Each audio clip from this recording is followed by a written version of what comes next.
Et gadekær, en bygade, eller måske nærmest bare en landevej, der går igennem byen. Nye huse, gamle huse, lidt spredte gårde, sådan når man går hen mod udkanten. Måske er der en grillbar, eller en frisør, eller hvad skal vi sige, hvad kunne der være? Der kunne godt være en nedlagt bro. Så har vi en landsby. Det tager ganske få minutter at køre igennem den, og nogle af dem efterlader ikke så stort et indtryk hos de forbikørende. Men det er noget møg. Det skal der gøres noget ved. Det skal være løgn. I hvert fald på Østfyn, hvor museumsfolkene vil undersøge hver enkelt landsby og al den kulturarv og de historier, som hver enkelt landsby gemmer på. Kurt Risskov Sørensen, velkommen. Tak for det. Museumsinspektør på Østfyns Museer og leder af museernes kulturarvsafdeling. Det er vel, kunne man jo lige være lidt omvendt her fra starten, det er vel alt andet lige særligt de store byer, eller de større byer, hvor der har boet masser af mennesker i lang tid, at det er der kulturarven er. Hvorfor vil I bruge krudt på at kortlægge landsbyerne? Jamen, det vil vi, fordi der er rigtig mange gode historier, der kan hentes frem ud fra landsbyerne også. Og du har fuldstændig ret i, at de nok har været noget overset indtil videre. Og også her på Østfyns Museer har det fortsættelsesvis været købstædernes historie, vi arbejdede med. Faktisk var vi forrige år i gang med en større kulturarvsmasterplan, som vi kalder det for Nyborg by. Men nu bevæger vi altså os ud i landdistrikterne. Og lad os da få nogle af dem, høre nogle eksempler på de der landsbyhistorier, som måske er lidt ufortalte. Vi kunne jo begynde i landsbyen Frørup, 13 km syd for Nyborg, en by med lige godt 400 indbyggere. Hvad er interessant for jer museumsfolk lige der? Jamen, der er specielt en ting, vil jeg sige. Der befinder sig nemlig en helligkilde, Regisserkilden.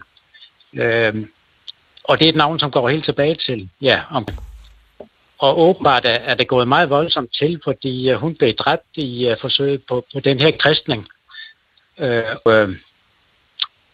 Der, hvor hendes blod ramte jorden, der sprang der simpelthen en kilde op. Og en kilde, som viste sig at have lægende eller helbredende virkning. Så allerede i tilbage i katolsk tid, der var Regisserkilden her et sted, som man valgfartede til. Og det fortsat faktisk også op efter reformationen er helt op til slutningen af 1800-årene. Det var sat så meget i systemet, så der opstod faktisk et helt marked, registermarked omkring den her helligkilde. Ja. Et marked, som fandt sted omkring Sankt Hans, fordi på det tidspunkt mente man nemlig, at kilden den skulle have den helbring Sankt Hans. Så derfor var der et marked langt op mod nutiden. Ja. Og lad os tage et eksempel mere, fordi de fleste mennesker i dag tror jo, at hospitaler kun er noget, der findes i de virkelig. Og det gør det jo faktisk også, fordi de er blevet nedlagt. De er blevet nedlagt overalt. Men det var noget af det, der fremgik af nytårstalen. Ja, lige præcis. Men faktisk har selv små landsbyer jo haft hospitaler før i tiden. Ja, rigtig mange har. Og nogle af dem ligger der heldigvis stadigvæk. Det gælder jo blandt andet Avnslev Hospital, som er en rigtig fin lille charmerende bygning. Ligger ved siden af kirken i Avnslev. Og som regel er der også for omkring midten af 1700-årene. Og det er der også her i Avnslev. Der var det ejeren af Julesberg, den nærliggende herregård, som opførte hospitalet i 1755. Sådan efter datidens byggestandard har det været en rigtig pæn bygning i grundmur. Bestod af 4 værelser, og der fik man altså plads til 3 logier med plads til 2 lemmer, som man kaldte dem på det tidspunkt, i hver. Og derudover var der så et bederum.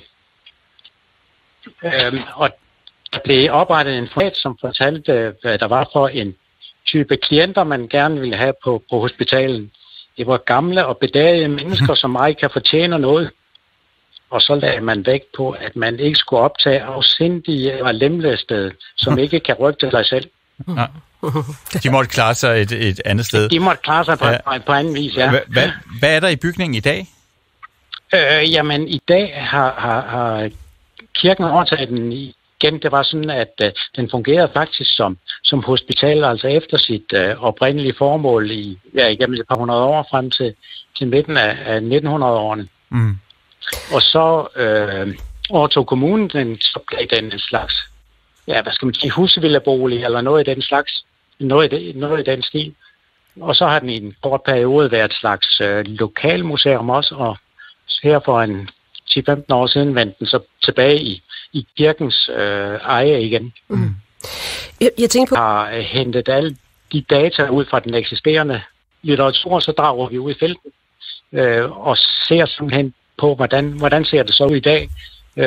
Også i forhold til de tidligere registreringer, holder de der værdier, som man tidligere har ment at kunne finde, at de stadigvæk gyldige.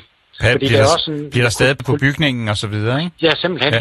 Kulturmiljøer, de er jo også dynamiske, de ændrer sig også over tid, så det er egentlig en vigtig sag at afgøre, om der stadigvæk er de bevaringsværdier til stede, som man tidligere har ment. Mm.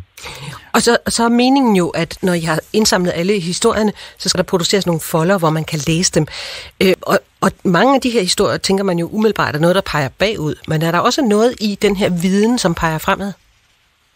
Ja, fordi vi mener jo, at man kan simpelthen gøre kulturarven til en ressource, altså tage de ting ud fra fortiden og gøre dem til en ressource fremover i planlægning og så videre. Vi har tydeligt gøre nogle af de her historier, så det bliver også et interessant område at bo i. Altså, vi vil gerne have, at de lokale borgere skal blive stolte af netop deres sted. Og på den måde måske også kan det betyde noget for fremtidig bosætning og turisme og den slags. Ja, styrker identiteten af netop den landsby og de mennesker, der bor i den landsby. Og hvad med os andre? Hvis nu der ikke lige dukker en Solvogn eller en Gundestrup-kedel op i de her østfynske landsbyer, eller en helt ny runesten eller sådan noget, tror du så også, at de bilister, der ellers vil være frække og køre gennem landsbyen, måske endda med lidt for høj fart, vil der være noget for dem at stoppe op efter? Det er jeg helt sikker på. Altså, der findes masser af historier på alle forskellige niveauer. Altså, det kan være selve landsbyens historie, det kan være et fiskerleje, det kan være en husmandskoloni, som vi også har rigtig fine eksempler på her i vores østfynske område. Så det tror jeg bestemt. Og hvornår regner I med at være færdige? Altså, vi begyndte for et halvt års tid siden, og vi har afsat 2 år til hele projektet. I midten af 2022, der skulle vi gerne være færdige. Og så håber vi også, at det munder ud i en bog, som samler alle de her gode historier. Det lyder dejligt. Rigtig god arbejdslyst.